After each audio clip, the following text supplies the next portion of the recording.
So my first meeting with Kutumi was kind of it was a strange meeting. I went over some of this um, in an interview that I did in 2008 when the first release of this book came out on a show called Ghostly Talk. I think it's on the internet, Ghostly Talk, and it was late in the year, and I was the third interview, the third part of that night. So, if any of you guys want to go back and check that interview out, you'll pretty much hear the same thing. But the very first time that I encountered one of the Ascended Masters, which is our name for them. They don't call themselves that, I don't know what they call themselves. I really don't know too much about them. Um, when you start learning about these people will claim to know where they live and stuff like that. I don't know any of that.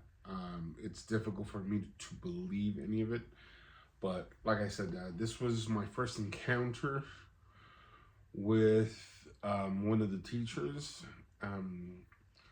who's associated with the name Kutumi, spelled Kuthum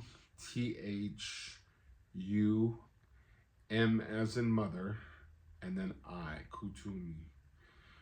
Kutumi is probably best known for one of his pupils over 100 years ago, whose name was Helena Blavatsky, H.P. Blavatsky. She was the founder of Theosophy. And Theosophy was, I guess I would describe it as a religion, but I don't know if it really is a religion. People get together and they talk, but it was a religion that Thomas Edison was a part of. There was a few other people. The guy who invented baseball was also one of the people who was part of that theosophical group. Anyways, she would speak of her teacher. I think she might have called him K, Master K, and I found out later that the K stands for Kutumi. And Kutumi and I have shared lifetimes together, past lifetimes together. But he finished his spiritual evolution and decided to ascend. And even though he could ascend further, he stays behind to help the rest of humanity. I don't know any of his other pupils personally, but I know that he has them. I'm not the only one. Anyways, I had a girlfriend, and I had spent the night at her place. And in the morning, I was going to take her shopping and drop her off at her house and go back to my place. And the little strip mall that we were going to was huge. It was like a few blocks, but it was one big parking lot, and there were all these little stores connected together. It was a typical strip mall that you find in Southern California.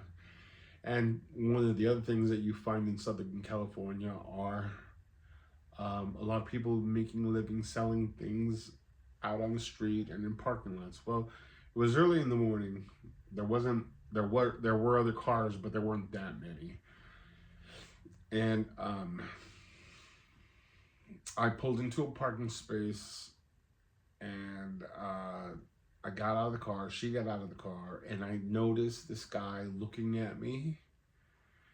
And most of the time, she got all of the attention, but he was looking at me.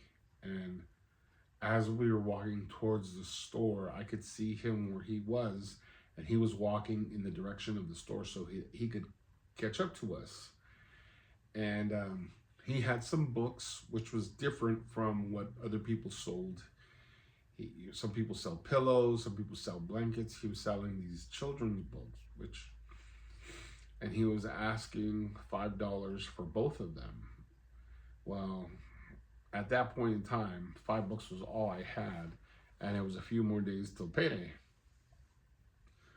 So I told him, no, sorry. Like I was kind of looking through the books, and they were strange. The illustrations were strange. It was Snow White and Alice in Wonderland, but they weren't the traditional illustrations. All the illustrations had brown skin instead of that pinkish that you normally see.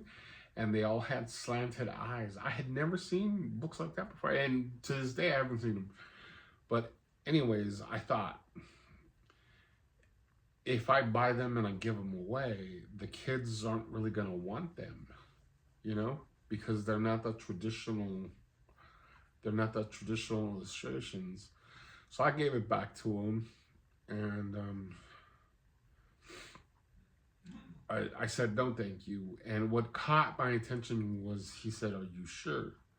Because he wasn't listening to my words. He was looking at everything else. And I knew that when he said, are you sure, that he was intelligent. And I told him, yeah. And so I began to step away, and I swear I took 2, maybe 3 steps. And it takes longer for me to describe this than it actually happened, but I just thought to myself, he's trying to make a living. I'm just going to give him the money, and, I'll borrow till payday. And I always had somebody who was willing to loan me money.